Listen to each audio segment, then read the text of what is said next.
E-cigarettes could be a game changer in public health, helping millions of people to quit smoking.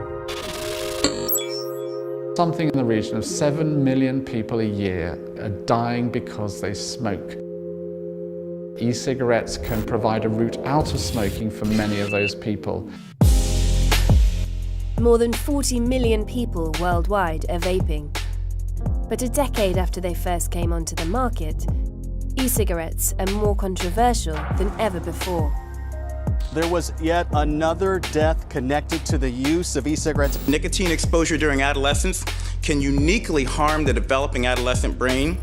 30 countries have banned e-cigarettes outright, but the facts have gone up in smoke.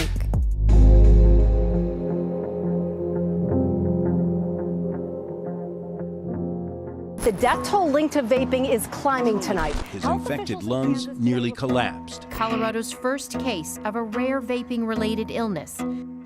America has been in the grip of a health scare over e-cigarettes because of a deadly outbreak of what is being called EVALI. EVALI is an electronic cigarette or vaping product use associated lung injury. People were complaining of respiratory symptoms, really having trouble breathing, and in some cases it was fatal. Since April 2019, 60 deaths and over 2,500 hospital cases have been reported in America. The American Medical Association and the Centers for Disease Control advised the country's 11 million vapers to quit. 7 states proposed partial or total bans. Some politicians called for a national ban on all e-cigarettes. Yet the health scare isn't down to nicotine-based vaping, but illicit cannabis vaping products. Tetrahydrocannabinol, THC, is the ingredient in cannabis that makes you high. And so people have been vaping THC for a long time, but at some point vitamin E acetate was cut in with THC, and that became a contaminant that people were inhaling. Vitamin E acetate thickens the THC and makes it seem like it's more high quality than it actually is. There are over 40 million vapers across the world, but this outbreak of EVALI is unique to America. In the United States, you've got a market that is really not well regulated. It's possible for manufacturers to put these dangerous chemicals into the liquids. But in addition to that, you've got this varied legalization of cannabis and heavy usage of cannabis oil. Put the two together and you've got a very dangerous situation. The misconception that this EVALI outbreak is caused by vaping nicotine products could have dire consequences. Globally, more than 8 million people die every year from smoking tobacco, but also inhaling secondhand smoke.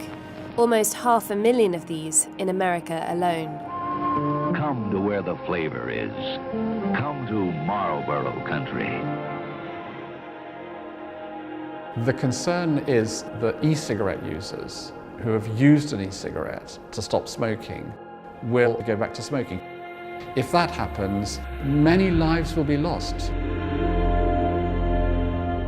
There's a fair chance I'd be dead right now if it wasn't for electronic cigarettes. I started smoking when I was 9. I smoked for 41 years, the last 30 of those trying to quit. I poked my head in the door here at 906 Vapor, and 20 minutes later I walked out a non-smoker. Then, Mark Sliss went one step further. He decided to buy the vape shop in Michigan that had introduced him to e-cigarettes. My customers come from a wide variety of backgrounds, ages. The average customer is a middle-aged professional, but they do have one thing in common, and that's a desire to quit smoking. Do you want another? Yeah, I'll get another. Yet, there is major concern that vaping is appealing to increasingly younger customers. The device has now hooked countless teenagers. In 2018, the Food and Drug Administration reported an alarming increase in high school students vaping, a 78% increase in 2018 alone. I am officially declaring e-cigarette use among youth an epidemic in the United States. The reaction we're seeing in the United States is a kind of mass hysteria. The problem is nothing like what is being portrayed as by the public health officials in the United States.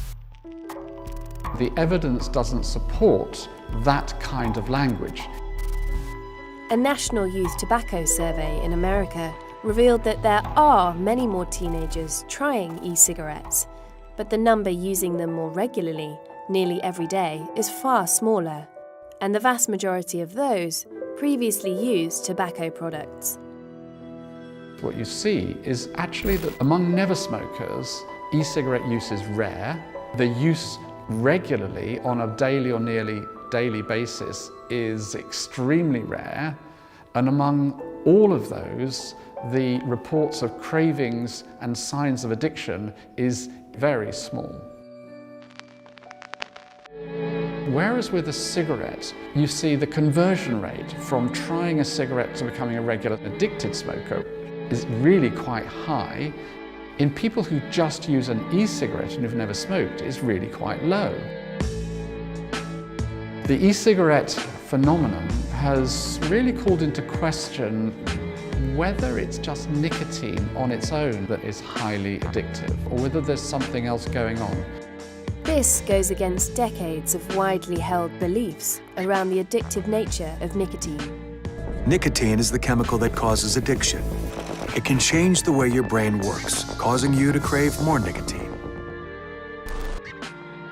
Combustible cigarettes are far more addictive than vaping products because they deliver many other chemicals along with nicotine. What we call monoamine oxidase inhibitors. When you use nicotine, that causes release of dopamine. And that dopamine is part of the dependence process.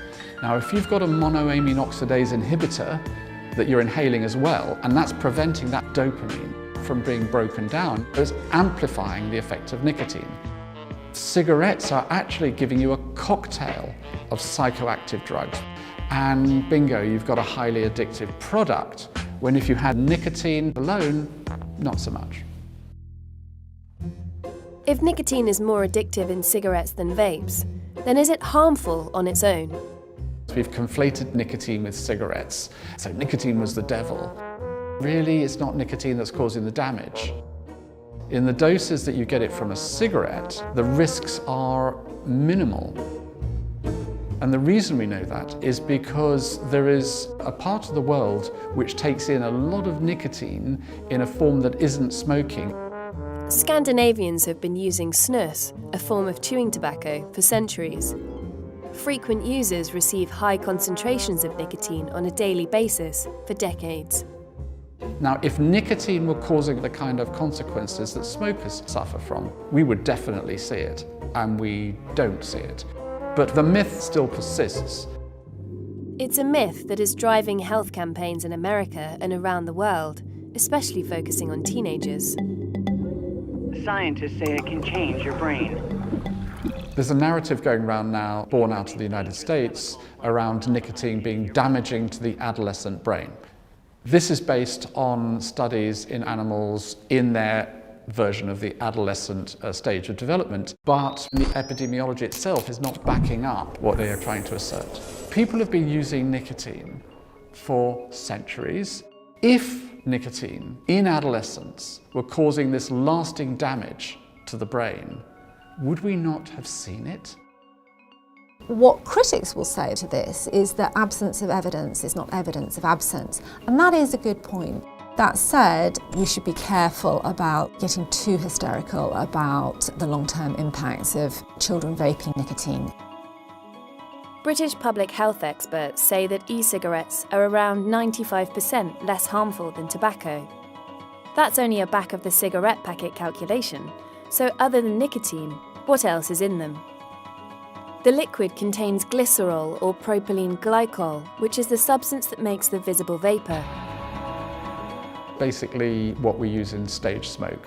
There's a lot of studies done on it, and we know what effect it has on the lungs. As far as we can tell, it doesn't cause an inflammatory reaction. It causes a local dryness in the membranes.